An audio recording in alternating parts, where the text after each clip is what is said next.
What is Linux? Linux was created in 1991 by Linus Torvalds. It's an operating system, the main software that makes your computer work, just like Windows or Mac OS.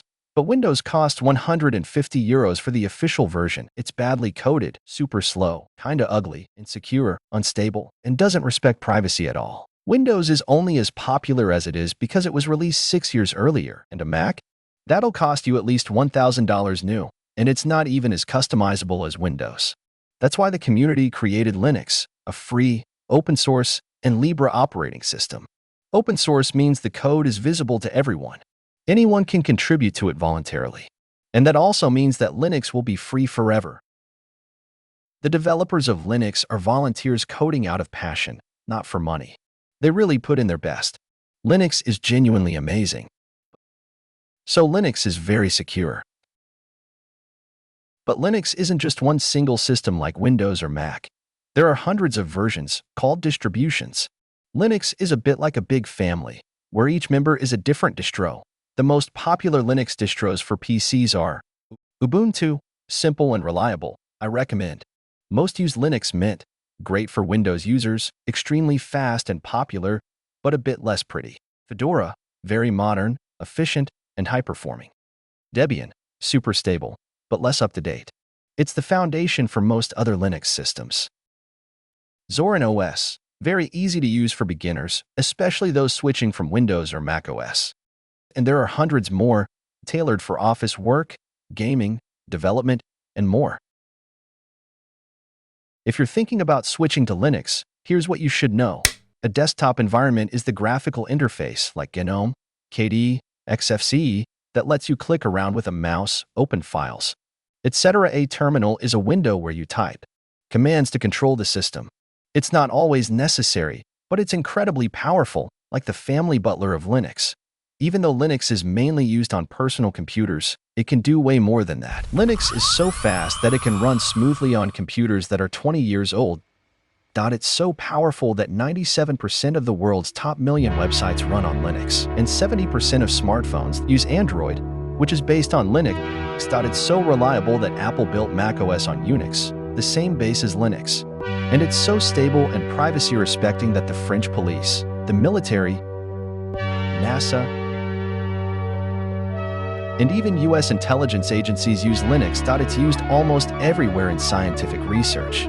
It's helped with mapping the entire human brain in the Blue Brain Project, proving the Higgs boson particle model, and even developing new medicines. Linux can run on almost anything thanks to its community, smartwatches, supercomputers, even supermarket scales. Even though it was made for computers, it's now everywhere. Every time you browse the internet, it's a Linux server showing you the site. When you weigh bulk items at the store, that's Linux running on the scale. When you call someone using an Android phone, Linux again. Seen Avatar?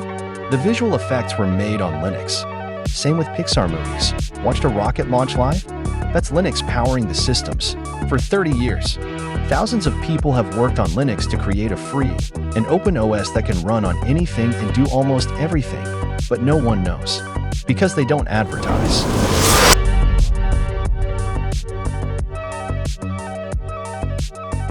$18 billion. That's how many devices run Linux today.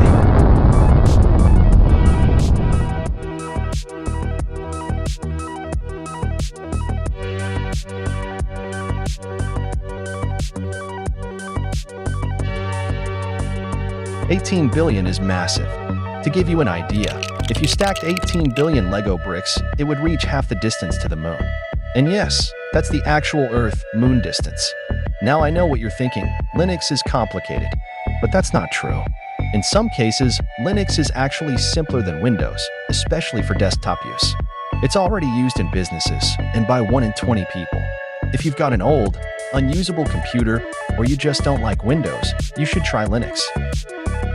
How to install Linux on your PC? To keep it simple, some Linux distributions can boot in live mode, allowing you to run them directly from a USB stick without installing anything on your hard drive. Step 1. Find a USB stick with at least 8 GB and plug it in. Step 2. On PC, install Balena Etcher. Step 3.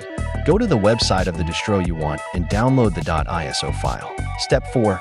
Open the program and flash the ISO onto your USB. Step 5. Reboot the PC while holding Shift. Step 6. If UI5 firmware settings appears, click it and disable Secure Boot. Step 7. Restart while holding your boot menu key. It varies by brand. Step 8. You're now in the bootloader, where you can choose between Linux and Windows. If you see UI5 firmware settings, select it with the keyboard and disable Secure Boot. And that's it. You can now select your Linux distro from this menu. To access the bootloader again, just reboot your PC while pressing that key. This was a quick explanation. If you seriously want to install Linux, check out a full guide online. I've added links in the description to help if you get stuck.